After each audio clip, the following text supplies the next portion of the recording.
Ассалаумағалейкум достар, бұл менің YouTube каналым. Менің YouTube каналыма тіркеліп, пікірлеріңізді жазып, мені қолдай отырыңыздар. Ауылдың иісі. Авторы Мұрат Кенжебаев. Түн. Қарақия ойпаты. Су жаңа Land Cruiser Prado желмен жарысып жүйткіп келеді. Көліктің алысқа түсетін жарығы түнгі қараңғылықты қосақтала ұшқан зымырандай тіліп келеді десе де болады. Бұл тұңғышбай еді. Мықты кәсіпкер. Облыстың шеткі құмдағы ауылдарының бірінен шыққан, өз тілімен айтқанда бизнесмен. Әкесінің тілімен айтсақ алаяқ. Алпысатар жасы 50-ге келген ел ағасы. Ойпатқа қарай көлік тіптен жүрісін үдетті. Неге екені белгісіз, тұңғышбайдың есіне ауыл сыртындағы төбешік түсіп кетті. Қыс түссе болды, ауылдың жазғы тірлігінен сәл де болса қолы босаңситын ауыл балалары сол дөңнен сырғанап ойнайтын. Қардың аз көптігі маңызды емес. Бір жағы жылтырақ қара қағаз тауып аласың да, тоңданып қатып жатқан төбеден зулай жөнелесің. Сабақтан шыққасын үйге бармастан бар бала соның басында шоғырланатын. Әке шешесі іздеген баласын сол жерден тауып алушы еді. Көліктің жылдамдық көрсеткіші сағатына 180 км белгісін көрсетіп келеді екен. Бензинмен жүретін көліктің бұл түріне бұл цифр шектеу емес. Жаңаөзенде әріптестермен жақсы келісім келген және сол келісім шартты жақсылап атап өткен тұңғышбайдың көңілінде есірік желде бар еді. Сондықтан көліктің жүрісін одан әрі асыра басты. Көлік бұл кезде ойпаттың ойдай жерін жүріп өткенде, тұңғышбайдың көзіне бірдеңе қараңдағандай, бір белгісіз от жарықтар көрінгендей болды. Секемденген ол, жылдамдықты бәсеңдетіп үлгерген жоқ. Көлік жарғына жылқылар түсті. Санасында мыналар қайдан шықты? Анаңды деп жылт етті. Әрі қарай соққы, сатыр-сатыр сынған нәрселер. Содан арғысын білмейді. Ұзақ қараңғылық. Тұңғышбайдың санасы бірінші оянды. Күй-күйісі, яғни көлік өртеніп жатыр. Тездетіп көліктен шықпаса, өртеніп кету қаупі бар. Бірақ денесі өзіне бағынбайды. Тұла бойы салдырап ештеңе бұған бағынғысы келмейді. Біреулердің күбірлегендей даусы шыға ма қалай өзі? Иә, адамдардың даусы еміс-еміс естіледі. Не айтып жатқаны белгісіз. Тұңғышбай бойына әлдермен жинап бар даусымен мен тірімін, құтқарыңдар деп айғайлап жіберіп көзін ашпақ болды. Әйтсе де, қайта көрген жарық дүниесі бұны жақтырмағандай көзін жарқ етіп тіріп түсті. Көзін жұма қойды. Тірісің, папа, тірісің, сабыр ет. Сен ауруханадасың. Папа, бәрі жақсы. Өміріңе еш қауіп жоқ деген ұлының даусын естіді. Сығырайтып, қорқа соқтап, көзін қайта ашуға тырысты. Папа, бәрі жақсы, алаңдама. Сенің өміріңе төнген қауіп жоқ. Сен Түркияның ең мықты клиникасындасың. Қорқпа, көзіңді аш. Ақырындап көзіңді аш деген ұлының даусын анық естіп жатыр. Осы кезде әуелі еріне, сосын көздері мен бетіне жағылған дымқыл бір нәрсені сезінді. Ерінің жалап қалғанда дәрі дәмі бар судың дәмін сезінгендей болды. Ептеп ақырындап көзін ашты. Көз алды бұлыңғыр тұман сияқты ештеңе ажырата алар емес. Біреу әлгі дымқыл нәрсемен көздерін қайта сүртіп еді, көзі айналаны ажырата бастады. Баласын таныды. Қасында тұрған ақ халатты орақ мұрынды қара кісі мерхаба кардаш деп бұған амандасқанын түсінді. Сосын бір ақ халатты жас қыз бар екен. Сол қыз қолындағы дәрігерлік қайшыға қысып алған дәкемен бұның бетін сүрткілеп тұр. Ассалаумағалейкум, папа. Өмірге қайта келуіңмен. Алаңдама, бәрі жақсы. Өміріңе төнген қауіп сейілді деп қолын ұстады. Ұлының қолы тиюісі ол екен, бұның денесін тоқ соққандай бір нәрсе дір еткізіп, бар денесінен жүгіріп өтті. Сонымен бұның организмі де оянып, денесіне қан жүгіре бастаған сезімдей болды. Мен қашаннан бері мұнда жатырмын. Маған не болды? Машина қайда? Не болды? Кімге соқтым? Машина қатты бүлінген бе? Деп бұл үзіп созып ыңқылдай сұрады. Баласы, папа, бәрі жақсы. Саяқ жүрген 3-4 жылқыға соққансың. Қатты жылдамдықпен келіп, жылқыға соғып көлік бұрылып кеткендіктен аударылғансың. Ес-түссіз күйіңде ауруханаға жеткізіп, ота жасалып, қан кеткен жерлеріңді тігіп тоқтатқан. Бір рет ауылда, 2 рет Түркияда ота жасаттық. Жалпы Авариядан соң 2 ай өтті. Қазір өміріңе қауіп жоқ. Тек, деп кібіртіктей бастағанда, ұлын бөліп жіберген бұл: не тек? Жасырмай айт. Мен сал боп қалдым ба? Енді жүре алмайым ба? Айт соны. Мен неге аяқ-қолымды сезбеймін? Операция неше теңге болды? Бұлар қымбат алатын еді ғой. Қанша долларға шықты? Келісім қалай еді? Мен аяққа тұрғызам дей ме? Деп ышқынып жатқанда, қасындағы орақ мұрын қара сұр кісі бұның қолын сыртынан ұстап тұрып, бұған түрікше бірдеңелер айтып жатты. Папа, саған уайымдауға, абыржып мазасыздануға болмайды. Омыртқадағы орталық жүйке жүйесіне ота жасалды. Желкеңнен қарақұстан соққы алғансың. Көлікке соғып, көлік ішіне кіріп кеткен жылқы шала жансар күйде тепкілене берген. Сол тепкінің бәрі сенің басың, желкең, оң жақ иығыңа тұспа-тұс келген. Сондықтан сабыр ет. Бәрі артта. Енді бәрі жақсы болады, деп бұған басып айтып жатыр. Тек орақ мұрын қарсұр дәрігер үнсіз, мүсіркей аянышты күйде әке мен балаға қарап тұр. Доллар. Машина дегендерді түсініп тұрған ол: пендемісің деген. О дүниеден қайтып келгенің осы жаңа. Келе сала машина, доллар есіңе түскенше, ата-ана бауырларың, бала-шағаң неге түспейді есіңе, деп мына адамның дүниеге соншалықты тәуелді болып байланып қалған аяп тұр. Тұңғышбай бір сәт үнсіз қалды. Не болды? Ары қарай не болады? Иә, кинолардағыдай бұндай жағдайға түскендер сияқты өзіңді өзің қайрау, жеңетініңе сенімді болу, алдыңа мақсат қою деген сияқты дәм болсын. Пафосный түсініктердің бұл жерде орны жоқ екенін түсінеді. Түркияның білікті дәрігерлері бұны аяққа қоя алмаса, онда біткені. Ендігі тірлік құр тірлік. Енді тек өлім күтіп жату ғана қалды. Былтыр осы ұлын үйлендіріп, ұлан асыр той жасаған. Келінді де таңдап жүріп, белді жерден алған. Тойдан бөлік өзінің Алматы, Астана, Шымкент, Ақтөбе жағынан келген сыйлы қонақтарын күтем деп шашқан ақшасында есеп жоқ. Сол сыйлы қонақтарды таң қалдырмақ ниетте барлығын күн бұрын брондалған Риксіз қонақ үйіне бір аптаға түсірген. Бұның сән салтанатымен барлығына қызыққан қонақтар таңдай қағып кеткенді. Енді сол шаруаларын жобалағысын бұл бизнесін балаға тапсырып, енді қалған жерде Европа, Азияға саяхаттамақшы еді. Швейцария тауларына барып шаңғы тепсе, тіпті Американың Лос-Анджелесіне барып бір апта казинода ойнамақшы болған. Енді соның бірде жоқ. Мәңгілікке төсекке таңылды. Сондай ойлармен күйзеліп жатқан бұның мұрнына тағы күй күйсі келді. Бұл жалма-жан жан-жағына көз жүгіртіп, қасында телефон шыққып отырған ұлына: бірдеңе күйіп жатыр ма? Не пәле мынау күй күйсі? Әлде мен авария болғанда көлік өртенді ме, деп тіл қатты. Басын телефоннан көтерген ұлы күлімсіреп: уайымдама папа, бұл өте мықты аурухана. Бұл жерде сәл бірдеңе сезілсе, қауіпсіздік құрылғылары дабыл қағады.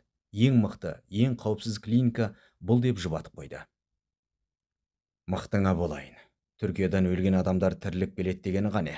Жатырмыз ғой міне сал болып. Қанша төлеп жатырсыңдар? Доллармен сойып жатқан шығар.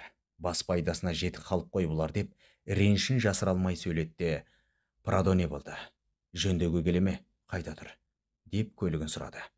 Жөндедім папа. Миллионнан астам тиын кетті. Бұрынғысындай болмаса да жап-жақсы күйге түсірдік. Страховоймен сатып жібердік. Пашти өз бағысына кетті. Үйде сірә көлік бар ғой. Менде біреу, мамада біреу. Сонша көлікті жинап не қыламыз, деп жұбатқысы келген еді. Әкесі: саған енді көлік керек емес дегенің ғой, деп бұрқ ете қалды да шаншып кеткен басын басқа жаққа ауырсына бұрды. Қойш папа, сен жүріп кетіп жатсаң, көлік табылар, реті болар. Босқа ойлана берме. Сен жүрсең көлік жүремес деп еді. Тұңғышбай, жүріп кетіп жатсаң дегенде сөз бола ма, деп ащы мысқылға бой алдырды. Содан бұл 1,5 ай дегенде елге оралды. Дәрігерлер бұның қолдарына жан енгізе алса да, белден төмені жансыз күйінде қалды. Сол баяғы бәрі де Алланың қолында, мойымаңыз. Бәрі бір сәтте өзгеруі мүмкін. 6 айда бір келіп тексеріліп тұрыңыз. Алла қаласа бәрі жақсы болады деген арзан жұбатумен шығарып салды. Ақтауға өзінің 2 қабатты коттеджінде барлық жағдай жасалған. Бөлмесінде жатқан Тұңғышбай ойланып жатыр. Түркиядан келген бойда осындағы дос жарандар келген. Шығып келгенімен құттықтап, аман қалғанына шүкір десіп, соларға жайылған дастарханнан ас су ішкен. Бұрынғыдай емес, бәрі де күмілжіген күйде отырды. Алла қаласа бұның жүріп кететінін айтып, бәрі жақсы болатынын айтып отырса да, олардың даусынан сенімділік байқалмады. Бұлармен бірге ауылдан біреуі 78-де, біреуі 74-те, ата-анасы мен атасының қолындағы кіші інісі де келген. Анасы әдеттегідей айналып толғанып, ауылдан әкелген құрт майын тыққылап әлек. Жылқының сүреті мен қазы қартасын ала жеткен екеуіне. Апа, осы қожа насырлықтарыңды қашан қоясыңдар? Қалада толып тұр ет дегенің. Құрт, айран, шұбат дегенің неше түрі бар мұнда. Ақшаң болса мына әкелгендеріңнен 10 есе артығы табылады деп қыжыртқан. Анасы сонда да айналып толғанып, ботамау, мынау ауылдың дәмі, ауылдағыдай, қолдан жасағандай қайдан болсын жарығым. Ауылдың тамағы әл береді деп, бұны кішкентай баладай әлдилей берген. Әйтсе де, туды бітті қалада келе жатқан Тұңғышбайдың әйелі бұлардың әкелген дәмін достармен отырған дастарханға қоюға ұят көрдіме қоймады. Бұрынғыдай арқа-жарқа әңгіме жоқ, ашық-жарқын көңіл жоқ, достары да кетуге асықты. Бұрындары бастары қосылса, дауылдасып, мұны қолпаштап таң атқанша арақ-шарап ішіп, бір жырғап қалатын. Сондай отырыстардың бірінде Тұңғышбай тос айтқан. Біздерді ауылдан келіп қаланың ортасынан ойып орын алып, өз өмірлерін өздер жасаған сіз бен біздерді космонавт деуге болады. Себебі біздер ауылдың тартылыс күшін жеңіп, биікке самғаған жандармыз. Біз және біздің балаларымыз сол қиы мен көңі сасыған ауылға енді оралмасымыз хақ. Біздер ауылдан шықсақ та, осы қаланың белді азаматтарымыз. Біз одан да биікке шығуымыз керек. Біз ата-бабаларымыз шықпаған биікке шықтық. Біз өзгелерге үлгі болар адамдармыз. Сондықтан осы тос біздер үшін дегенде қасындағылар ду көтерілген.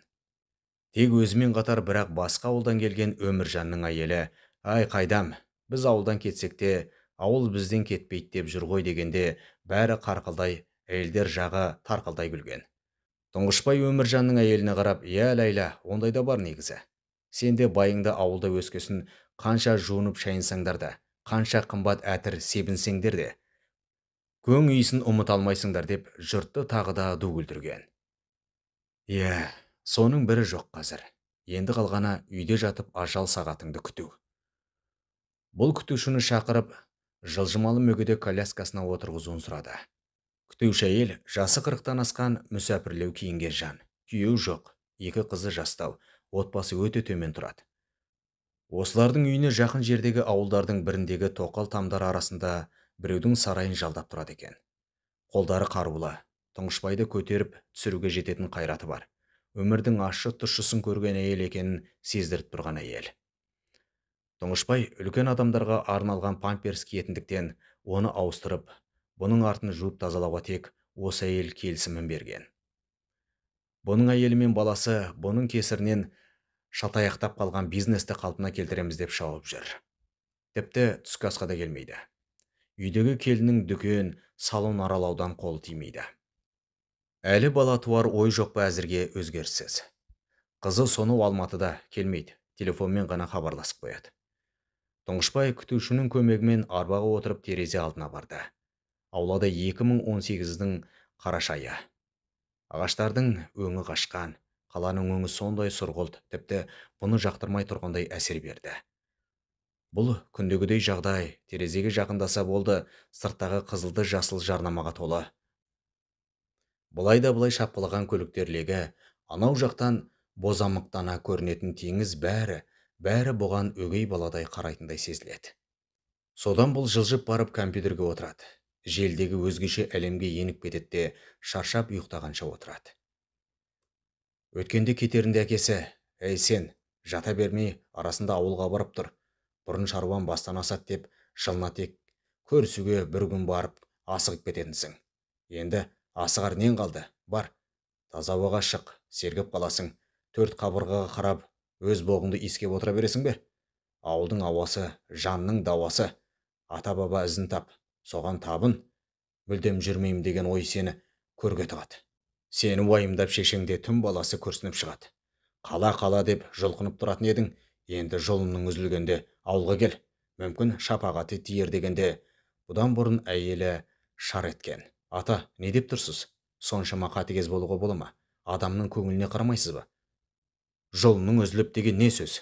Ауылда оған мұндай күтім жасала ма? Кім жасайды? Кім қарайды?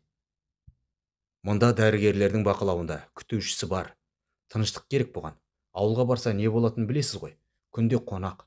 Амандасамыз деп, жағдайын сұраймыз деп әйтеуір шәй тамақ ішуге сылтау табатындар мазасын алады. Берекетін қашырады емес пе? Жоқ, оған осы жер тыныш, бармасын, деген. Атасы келініне сынай қарап, иә, үйде жатып тым-тырыс өшіп семіп өле берсін дегенде дұрыс шығар.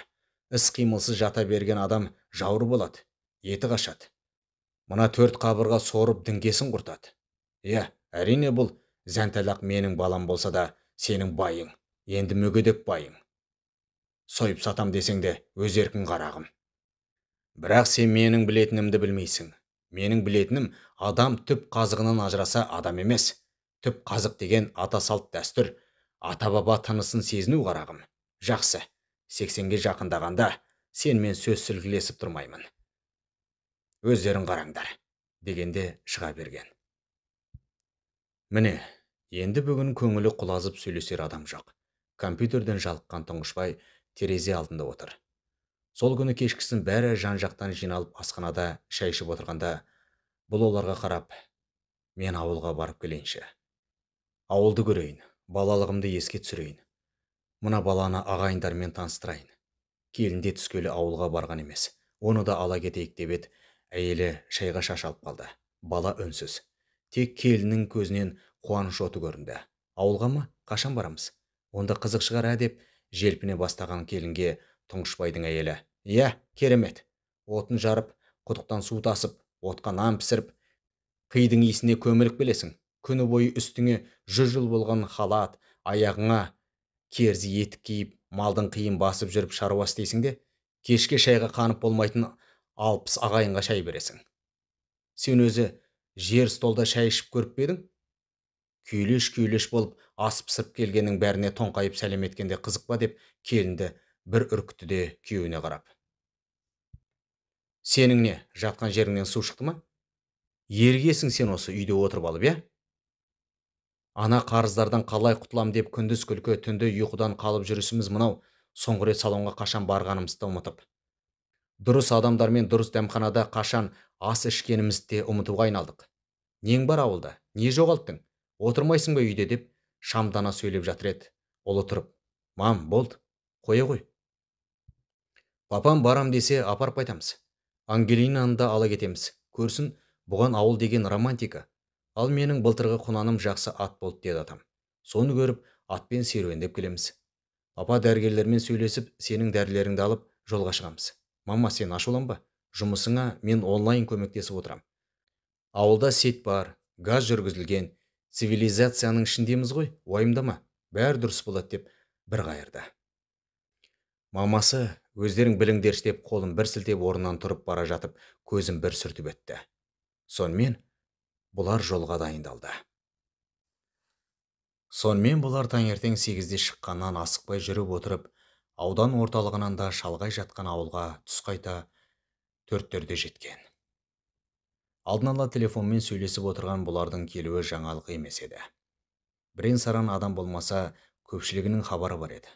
Көліктен түскен бұлардың тұрысы Африкаға шуба киіп барғандай күйде еді. Таза қымбат киім киінген жандар ауылдық жерде бірден көзге түсетіні белгілі ғой.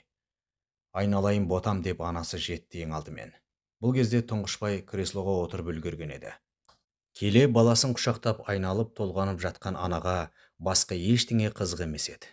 Жолға шықты дегеннен қиналып қалмас бекен, ауырып қалмаса жақсы ғой, бұрынғы күйінен де жаман болып қалса қайтеміз деп уайымға салынған ана баласын құшақтап ебектеп жатыр. Бір жар көршілердің балалары, жұмыссыз жүрген бір-екі жан осы айналаға жинала қалды. Құмдағы ауыл үшін бұл да бір жаңалық. Тұңғышбайдың кенже інісі Жұмағалидың балалары ағаларын қаумалап, ассалаумағалейкум дәу бапа деп қос қолдап амандасқанына, көршінің де бір жар баласы ассалаумағалейкум дәу бапа деп десіп қалды. Тұңғышбайдың көңіліне бір кеңдік келіп, арбаға байланған дәу бапа бола ма, бесікке байланған бала бапа болмаса деп күліп жіберді. Ангелина келінге бәрі таңсық, бәрін алғашқы эмоцияларын телефонға түсіріп әлек. Арбаға таңулы атасының көптен бергі алғашқы рет күлкісінде түсіріп үлгерді. Осы сәтте Жұмағалидың үлкен ұлы Әскербек келіп, «Әңгелек жеңеше, мені де түсір суретке. Сосын жақсы көретін қайным деп историяңа сал» деді де, «Сәлем бердік жеңеше, қалайсың? Жақсы келдің бе?» деп қолын алды.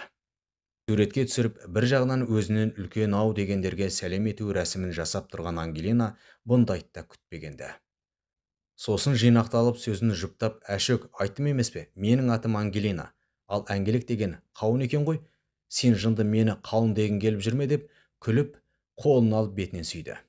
Көршінің балалары Әскербектің бір-екі құрдастары да «Сәлем бердік әңгелек жеңеше» деп бастап қолдарын созып жатыр еді. Әскербек біреуінің желкесінен нұқып жіберіп, «Жеңешем тек маған әңгелек, сендер үшін Ангелина, немесе просто жеңеше. Кір-кір қолдарыңды созғыламай, бар қолдарыңды жуып келдіңдер» дегеніне бір-екі бала қолын тартып алып, кейін шегініп жатқанына Ангелина күліп жіберіп, «Ой жынды, олай деме. Мен ешкімге ренжімеймін. Келіңдер, көрсек» деп балалармен мәре-сәре болып қалды. Жиналғандар Тұңғышбайды қаумалап ішке алып кетті. Сыртта Тұңғышбайдың ұлы Ермахан қалған. Ол қол жүктерін түсіріп жатқанда машина қасына келген балалар көлігінің объемын сұрап, қай жылғы екенін сұрап тұрып қалғанда. Осы сәтте ауылдағы үй жануарларын телефонмен суретке түсіріп жүрген келінді үлкен әжесі келіп, «Келін қарағым бері кел, үйге кір» деп жетектеп кіріп, көрші кемпір Сәнтөрені шақырды. Екеулеп жүріп табаға май салып, адыраспан түтетіп, Ангелинаға бісміллә деп 3 рет айтқызып, көп балалы болып, жапырағы жайылып отырған Сәнтөреге май түтету рәсімін жасатты. Сәнтөре: «Алжыған кемпір-ау, бұл ұрымды жаңа түскен келіннің беташарынан соң жасамай ма?» деп еді. Әжесі: «Былтырғы тойда ана шулаған қарбашылар осыны ұмыттырып жіберді. Және дені дұрыс кемпірде көре алмадық. Сол даңғырлаған тойханасынан. Ондай даңғырлақтың ішінен періште былай тұрсын, есі дұрыс адамда қашып кетер. Ата қонысқа тұңғыш келуі, соған ырымдап жатырмын. Бұл жазған әлі бала көтермеген, соған септігі тиісін, ата-баба әруағы қолдап жүрсін деп жатырмын» деген болатын. Ангелина қызығып табадағы түтінді жұтып, бісмілләсін айтып, бетін сипап, Сәнтөре кемпірдің күбірлеп жүріп май жаққандарына көніп отыра берді. Кешке таман әкесі мен Тұңғышбайдың кенженісі Жұмағали келгенде, сойылған малдың еті қазанда пісіп, дастарханда үлкен кіші қызу әңгімеде отыр еді. Тұңғышбайдың осы ауылда азын-аулақ малмен қалып кеткен Өмірәлі құрдасы келген бойда жұртты басқылай барып, құрдасын құшақтай алды да: «Өй, қатыныңды! Сенің жылына бір рет келген аудан әкімі құсап шал жиып отырып алыпсың ғой. Жан-жағыңды көпшілікке тіреп. Түркімен төрін бермес деген, шық былай, төр менікі. Саған құрдас болсам да, бұл шаңыраққа құдамын. Бір азырақ белімді ауырттым екен деп сонша шалқайғаның не сволыш? Шық былай» деп жұлқылап жүріп күліп жүр. «Әй, жалмауыз, бір жерін ауыртарсың. Құрсын, жұлқылама. Ойының бар болсын сенің. Тұқымың көбейгір» деп шешесі шырпыр болса, әкесі: «Жә, не қылар дейсің? Бірге өскен төлдер емес пе? Жұлқысын, ештең етпес. Көптен жағалас көрмей көні кеуіп қалған. Қозғалсын солары» деп жуып шайды. Шеше байғұс ананы да мынаны да Тұңғышбайдың аузына тығып әлек. Біресе сорпа деп, біресе саған сақтаған сүр деп әкеледі. Тұңғышбай: «Мен бір етсіз өңірден келгендей қылып, сонша шабылғандар не істеп, соны ойлап отырса, екінші жағынан бұл тамақтың ертең таңертеңгі сұрауын тағы ойлап отыр. Әрине, бұның дәретке отырар ортасы ойық отырғышын ала келген. Сонда да бұл соны ойлап, тартыншықтап отырған жайы бар еді. Дала адамы затында сұңғыла келеді. Құрдасының ертеңін ойлап тартына тамақ жеп отырғанын сезіп қалған құрдасы Өмірәлі бұның құлағына сыбырлап: «Қорықпа, алып жей бер. Таңертең келіп өзім тыштырам. Бұтыңа жіберсең, жұрттан ұялсаң, мен бармын, өзің беліп құйрығыңды жуып берем. Саспа. Кеш емес пе екеуміздің әр бұтаның түбіне қатар отырып кесекпен құйрық сүрткеніміз? Оның үстіне саған қарыздар болғың бермейді. Ана аяғын сындырған балам шауып жүр қазір. Сенің арқың емес пе?» Сол дегенде Тұңғышбайдың есіне 3-4 жылдықтағы оқиға есіне түсті. Осы Өмірәлі құрдасының жасөспірім баласы аттан құлап аяғын сындырып алған. Негізі құламаған асауат бас үйреткенге көнбей, асаулықтан, долылықтан баланы ала құлаған. Сол аяғы жазылмаған немесе дұрыс ем жасалмаған ба, іріңдеп ісініп ақтауға алып келген. Келген бойда ауруханаға жатқызып, Тұңғышбайға телефонмен хабарласқан. Солай да солай, бала аяғын сындырды. Соны больницаның бастықтарына тапсырайыншы, сенің танысың көп. Бізді танымағасын сөйлеспейтін шығар, сен әйтеуір танымал адамсың ғой деген. Бұл үйге кел, көмектесем деп айтудың орнына жарайды, қарармыз. Дәрігерге берер бірдемелерің бар ма? Болса маған беріп кет. Өзім ретте балаға дұрыс қараң деп тапсырармын деген. Баланың аяғы жазылып ауруханадан шығарда Өмірәлінің сойып әкелген бір жылқысын тоңазытқышқа бір ұрып, бұларды туралап вокзалға әкеп түсіріп кеткен. Әрине, жылқының еті дәрігерлерге барған жоқ. Сол оқиғаны айтып отыр. Тұңғышбай қылмыс үстінде ұсталғандай енді тіпті қысылды. Жан терісі шықты. Беті шиедей қызарып, борша-боршасы шықты.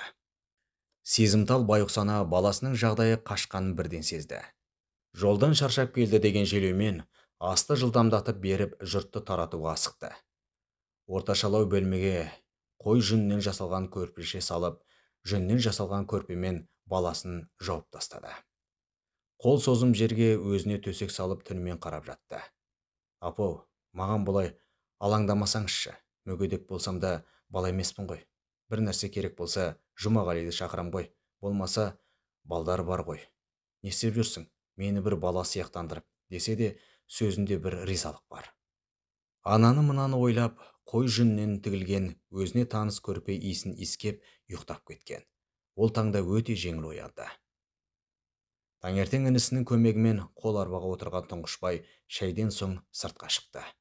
Ауыл таңы қандай керемет, соншалықты жанына жақын.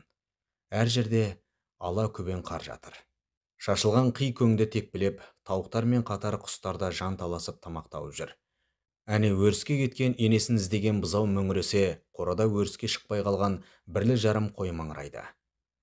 Әрігіректе ауладан ит үрсе, бір үйдегі итте басын көтеріп, еріншектене бір-екі рет әу-әуп деген болады. Қораның бұрышына үйілген көң үстіне шығып келе жатқан күнге бусанған, жылылықтан сағым бу пайда бола бастаған.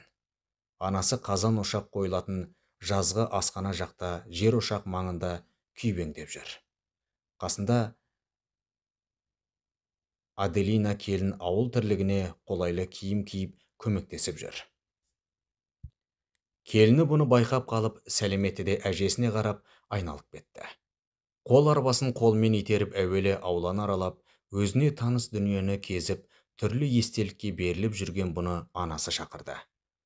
Қастарына барса, шешесі жаңа ғана шоқ табаға піскен нанды сындырып ортасына сиырдың үстінен алынған сары майды салып, Ангелина келініне беріп жатыр екен. Отыр қарағым, осы жерде мына шоққа маңдайыңды төсеп отырып жеп алам.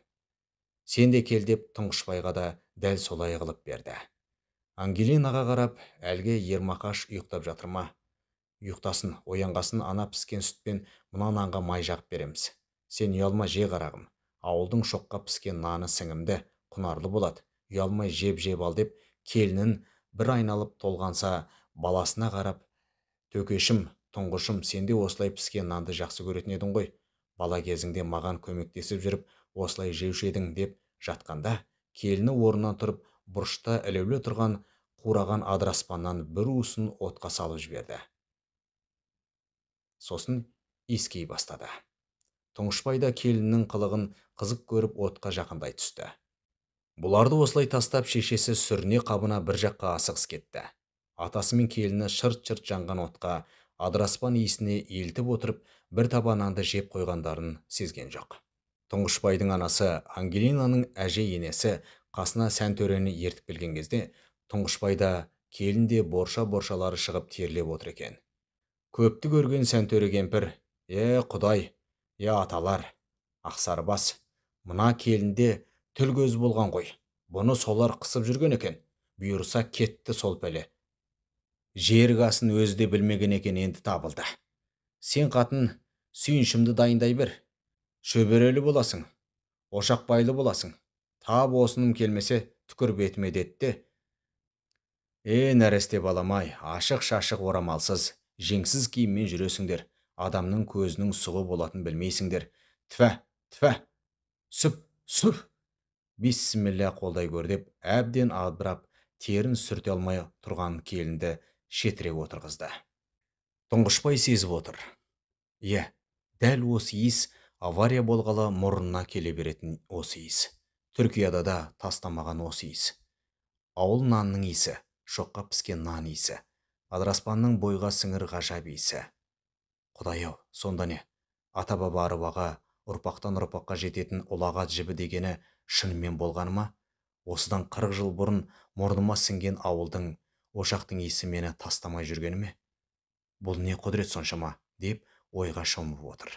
Бұл кезде екі кемпір келінді ертіп әдемілеп шай ішу үшін ішке кіріп кеткен еді. Ассалаумағалейкум дегенде артына қараған Тұңғышбай өзінің ортаңғы інісі Айнабайды көрді. Айнабай аудан орталығында тұрады. Балалы шағалы жақында қызын ұзатты. Енді келер жаз келін алсам деп жүрген жігіт ағасы. Уағалейкум ассалам. Қал жағдайың жақсы ма Айнабай? Қайдан келдің? Не хабар? Кіммен келдің? Келін бала шаға аман ба деп сұрап қол алысты. Құдайға шүкір аманбыз. Осында азын аулақ мал бар. Соған ауданнан жем әкелем. Үйге бір-екі мешок ұн әкелем. Онсыз келсем, малдың мінезін білесің. Әкең аузы. Сендердің малдарыңды алып кет, маңыратпай деп телефонға мінеді. Соған жағынып күн көреміз әйтеуір. Жаз болса, шөп шабуға өзің кел, болмаса, балдарыңды жібер деп тағы қақсайды. Өзің білесің, көп қол тие бермейді. Сосын анау-мынау шаруаларыңа қолғабыс етсін деп, жалдамалы адам жіберсем, шал онымды етке тойдырып қалтасына ақша салып, кер қайтарып жіберіпті. Оның не десем, біреудің малын біреу бақпайды. Бақса да немқұрайлы қарайды. Ондайыңды білсе, мал қашады иесінен. Сен не, байманап болып кеттің бе? Кісі жалдап адам жұмсайтын. Ондай жоқ жітік адам көрсең көмектес. Тамағын тойдыр, қалтасына ақша сал. Сол сенің малдан берген зекетің болсын деп өзіме ұрысты. Жарайды, мені қойшы. Өзің қалайсың? Дәрігерлер не дейді? Үміт бар дей ме? Мүмкіндіктер болса айт, көмектесейік. Сенің арабада отырғаныңды көріп отырып, Жұмағали екеуміз қалай ас су ішеміз аға. Сен қанша қалаға кетіп, бөтенсіп кетсең де, біз сенен кете алмаймыз ғой. Біз бауырымыз аға, бауырымыз деп құшақтады. Тұңғышбайдың жүрегі дір етіп, тұла бойы толқып кетті. Осы бір сезім көңілінен көптен үміт болып жүреді. Жүрегін ауырта бір жағынан ыстық су құйғандай қылып, сол сезім оралды. Сонымен бірге саны, тізесі шым еткендей болды. Бірақ қырғын жақсы эмоцияға беріліп отырған Тұңғышбай оған мән берген жоқ. УАЗ машинасымен әкесі келді бір жақтан. Келді де, құшақтарын енді жазған бұларға қарап. Енесін емген тайлақ құсап, не қып тұрсыңдар? Атаңа нәлеттер. Әй, неше қалта жем әкелдің? Қайда түсірдің? Жақсы жем бе? Әлде құнары жоқ қу кебек пе деп, бұл екеуіне жақын келді. Ассалаумағалейкум, бапа. Қой, жоқ, неге? Жақсы жем. Ішінде майдаланған түйірі бар жем. Жақсы жем. Өзің жақсымысың? Деп әкесімен ортаншылы Айнабай амандасып жатты. Жарайды. Не жесе де өз малың ғой. Бұлай қыл, сірә келген екенсің. Ана моншаны жақ, дұрыстап жақ, газын қосып қойып. Қашан жылынады деп емес, отын салып жақ. Томар сал. Ана үйдің шипырынан ауысқан майда отын сал. Бастысы, үстіне ана қораның ішіндегі құрғақ қиды сал. Сосын түс қайта, Жұмаш екеуің мына Тұңғышты жуындырыңдар. Көп болған шығар. Бауырлар бір шомылдырмағандарыңа. Менің таңертеңгі шайым шала болған. Ана қос кемпір тарымен, сиырдың майымен шай ішіп отқан сыңайлы. Соларға барайын деп, үйге шай ішуге кетті. Екі ағайын бір-біріне қарап күлді де, шалмақты әлия, сөзі мірдің оғындай. Тартылған тарамыстай қатқан шал ғой десті. Түс қайта үш бауыр қарқылдасып, шуласып, шалпылдатып тура бала кездегідей жанып тұрған ыстық моншаға түсті. Тағы да сол қидың шоғына адыраспан салынды. Тұңғышбайдың денесінен пора-пора тергетті. Моншаның қызуына көптен бері ашылыспаған бауырлардың ыстық көңілі қосылды. Өздерде көңілдері тазарып, бір жасарып қалды. Сөйтіп, күндер өтіп жатты. Тұңғышбайдың келіні мен ұлы қалаға кетті. Бұл осында жата тұрам деп шешті. Әйелмен телефонмен сөйлесіп тұрады. Шаруалар да бір қалыпқа келе бастаған сыңайлы. Келіннің түсірген суреттерінен бұның күлгенін көріп қуанып қалғанын айтты. Бұл таңертең сыртқа шыққан тұңғышбай өте керемет көрініс көрді. Дала түгел әппақ қарға ораныпты.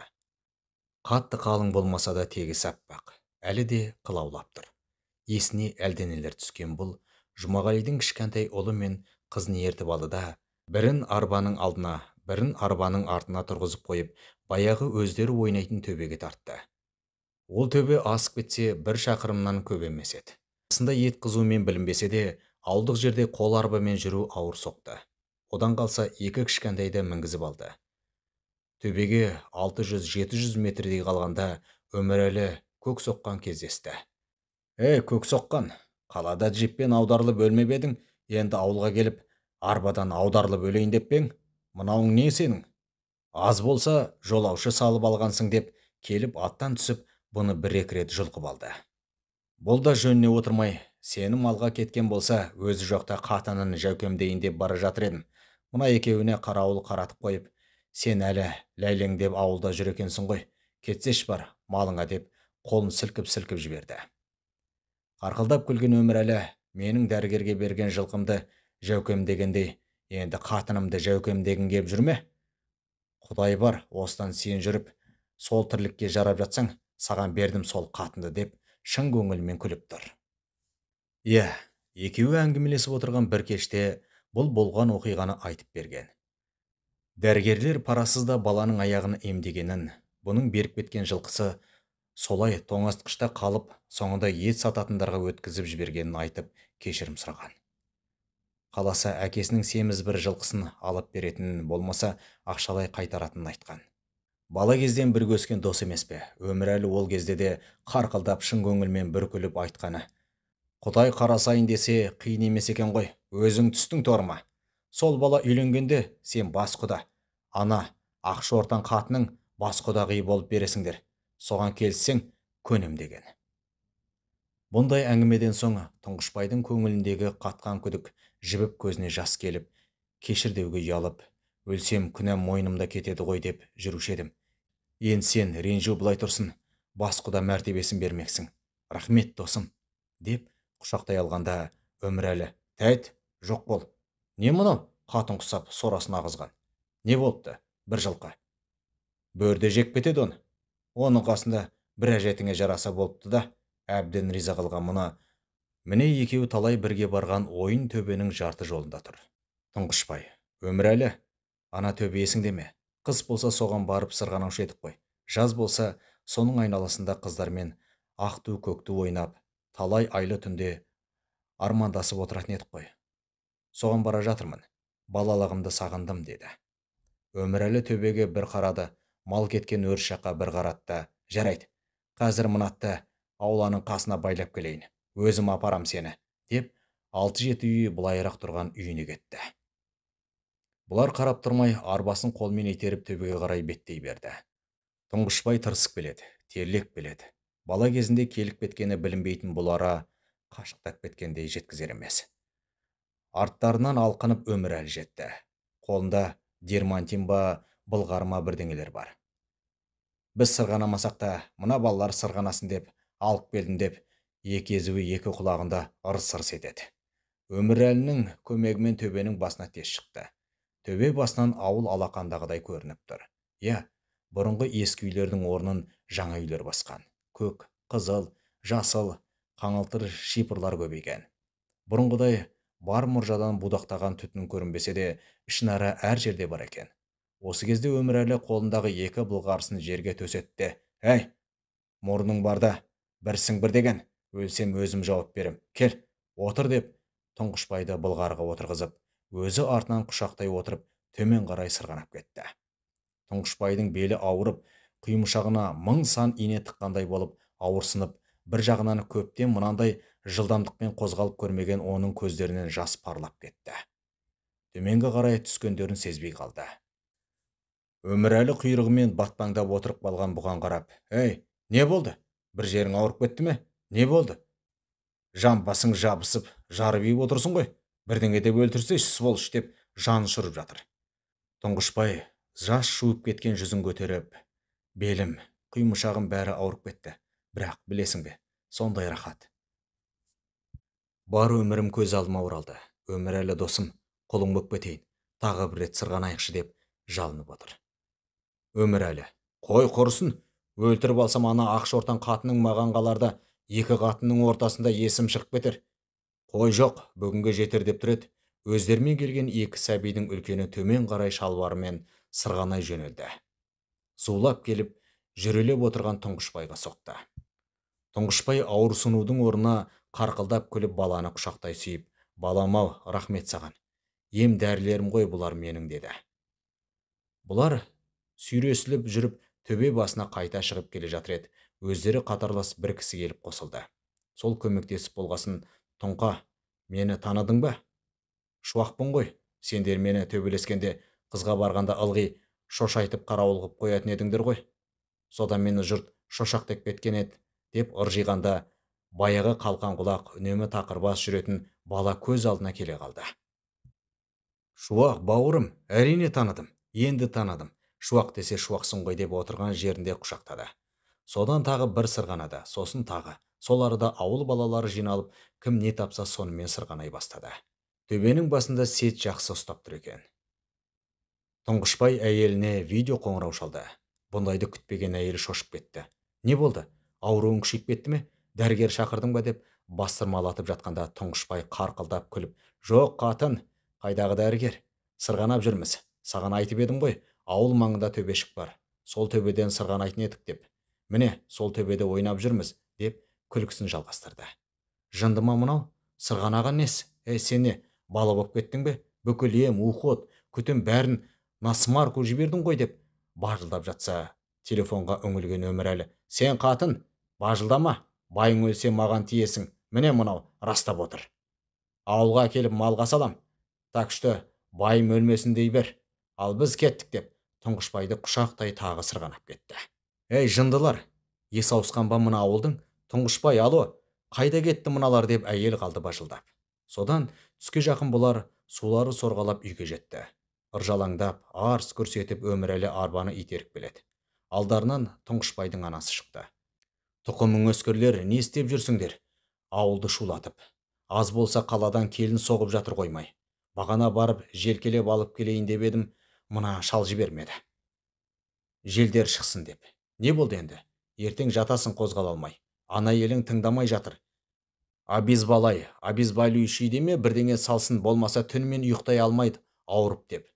Өй, көк соққандар. Балалықтары қалмаған пәлекеттер деп шешесі кәдімгі балаға ұрысқандай ұрысып жүр. Тек әкесі ғана сабырлықпен, ана моншаны жағып қойдым. Сол жерде киімдеріңді ауыстырып жылынып алыңдар, деді. Бұлар ұмар-жұмар моншаға кіргенде іші жып-жылы болып, одан қалса жанған қи мен адыраспан иісі аңқып тұр екен. Сол түні Тұңғышбай ауру басатын екпе салдырмады. Қайтып ұйықтап қалды. Таңертең денесін трактор басқандай болып қатты ауырсынып тұрды. Тіпті тұрғысы келмей жатты. Айналып толғанып кіріп шығып анасы күңкілдеп жүр. Ана, ауылдың бар баласы сол төбенің басында жүр. Бәрі сырғанақ теуіп жүр. Тіпті әкім бала да сол жерге барып, өзде бір-екі рет сырғанапты дейді. Сырғанағанның жақсы шығар, бірақ сен өзіңе қарасаңшы, бір жеріңді ауыртып алсаң қайтесің, жаңа жазылып келе жатқаныңда. Ана Өмірәліңде жартымый малын тастап саған еріп сырғанауға кетіп қалған. Әлі сол баяғыларың. Бұлар қашан ақыл кіріп адам болады деп бір шыққанында әкесі келді. Тұр, немене жаңа туған қатын құсап жатсың? Ойнап шаршаған екенсің енді.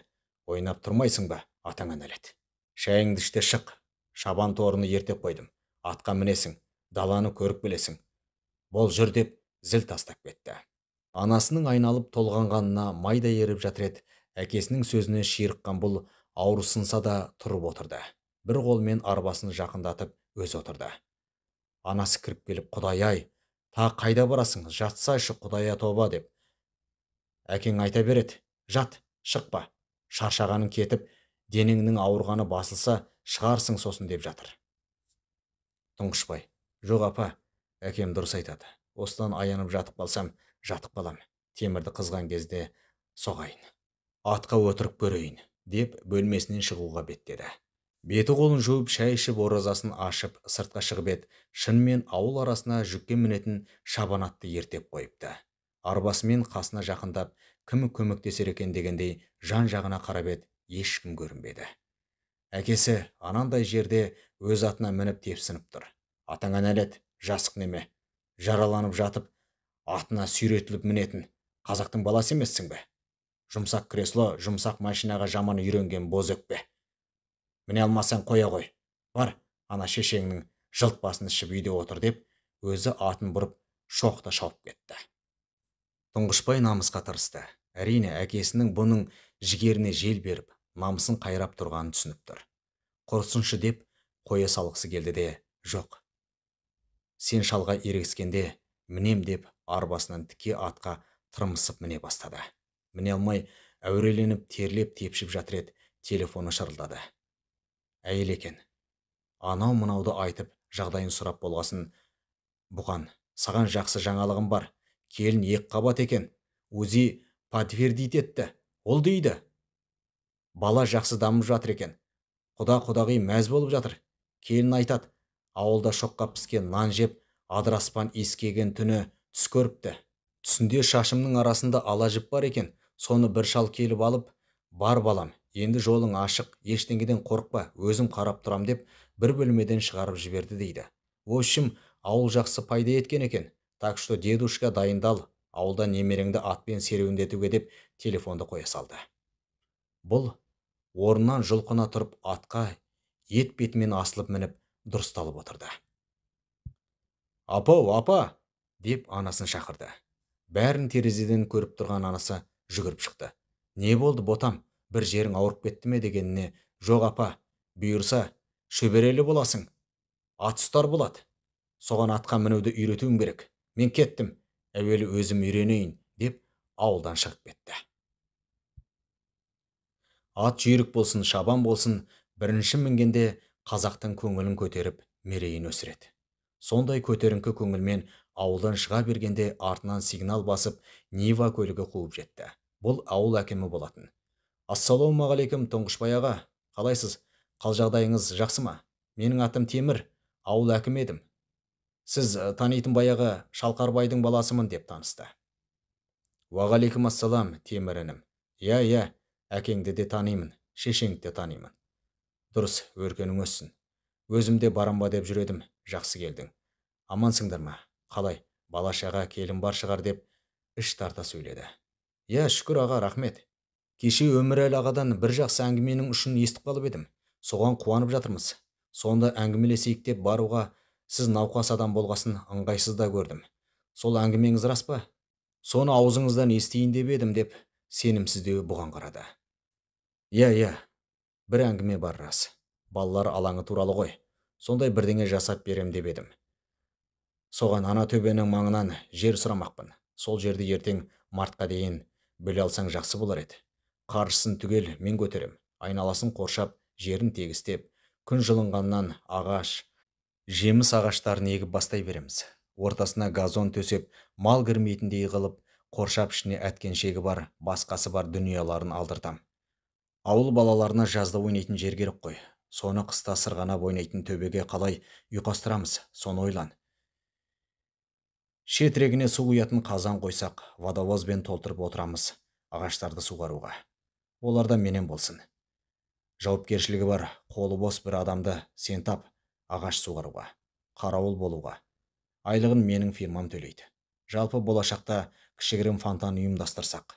Осы ауылда мектеп бітіретін түлектер, әскерге оқуға кететін жастар, сол аллеяға ағаш отырғызып, кету үрдісін қалыптастырсақ деген ойлар ғой. Қалай қарайсың? Деп сөз тастады. Құдай-ау, көктен сұрағанымыз жерден табылса, әрине қуанамыз. Ағасы, мыңда бір алғыс сіздей ағаларымызға. Қуанғаннан тұрған орнында секіріп кете жаздады. Онда соған келсейік. Ауылдың осы қалай деген пысық жігіттерін жинап кешке үйге кел. Сөйлесейік, талқылайық деп атын бұрып жүріп кетті. Ауылдан 5-6 шақырым жер жүргесін шабанат бірдеңеге сүрінсе де, аяғын тығып алса да оқыс қисайып кетті. Шабанаттың жүрісіне үйреніп қамсыз келе жатқан Тұңғышбай ох деген үн шығарып жерге құлады. Дүние шырқ айналып көзі қарауытып жатыр. Жердің сызын сезініп жатыр. Бір қызығы, жер бұның ауруын сорып жатқандай, тызылдаған сезім жан дүниесін ләззатқа батырып жатыр. Дүрсілдей шапқан аттың даусы шықты. Бұл әкесі еді. Баласы ауылдан шыққалы дүрбімен аңдып, сыртынан қарауылдап жүрген. Артынан домалай түсіп келді де, жүрелей отырып, баласының басын көтеріп, «Балам, не болды? Қай жерің? Не болды? Ауырып кетті ме? Көзіңді ашшы, балам», деп жан ұшыра сұрап жатыр. Қанша қатты дегенмен, әке қамқоршы ғой. Сасқалақтап жатыр, қайтсын енді. Көздерін кең қылып ашқан Тұңғышбай: «Бапа, қандай рахат. Мына жердің салқынын сезініп жатырмын. Денемді тызылдатып, іріңін сорып алып жатқандай. Бапа, түсінесің бе? Менің жамбасым, саным, балтырым суықты сезіп жатыр», деп күлімсіреп жатыр. Атының ер-тұрманын сыпырып тастап, ұлына жүгенді ұстатып, өзі секіріп мініп, ұлының артынан құшақтап отырды. Тура бала кезіндегідей, әкенің құшақтап отырған қамқор қолы бұны құлатпайды. Әке өзі құласа да, бұны құлатпайды. Тұңғышбай әке жылуын сезініп келеді. Әкенің жан жылуы жүрегін жылтып келе жатыр. Аяқтарының ұшы тоңды, яғни жан кіре бастады. Үмітсіз деген ауруын ауылы жеңіп берді. Ауылға желіп жортып отырып жақындады. Сол иіс, бала кезден жатталған иіс. Ауыл иісі мұрынды жарып барады. Ауылдан адам кетсе де, адамнан ауыл кетпейді.